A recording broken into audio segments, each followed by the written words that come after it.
CIST, une information qu'elle n'a pas eu envie de garder pour elle longtemps. Après avoir frôlé le drame en Grèce, les vacances de rêve d'Iri Mittenard se sont finies de la meilleure manière qu'il soit, par une demande en mariage de son compagnon Diego El Glaoui.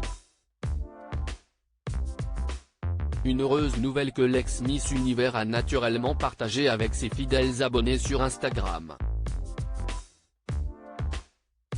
Révélant au passage les coulisses de cette demande, et postant une photo de son superbe diamant. Alors qu'ils viennent de fêter leurs 3 ans d'amour, Iris Mittenard avait parlé d'une évidence entre eux. Et pourtant, un détail sur leur signe astrologique n'a pas arrangé la jeune femme de 29 ans. CIST en effet ce qu'a confié la Miss France 2016 à nos confrères de gala, en février dernier. En se prêtant à leur jeu du CV, Iris Mittenard, native du Verseau, a évoqué son signe astrologique. Révélant que son couple n'est pas compatible. À la question, quand tu as rencontré Diego, tu as regardé son signe astrologique? Si est hyper important pour toi?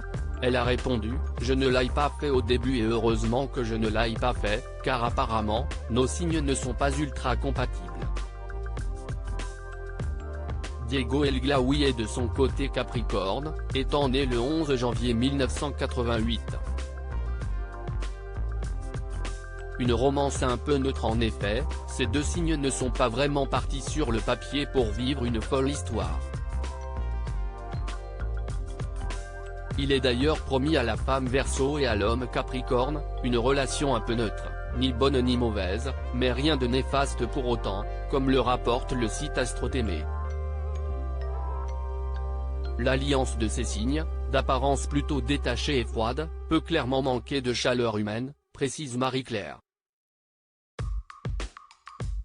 Mais peut-être que les ascendants d'Iri Mittenard et de son futur époux ont permis de contrebalancer. Quoi qu'il en soit, entre ces deux-là, il ne semble pour le moment manquer de rien.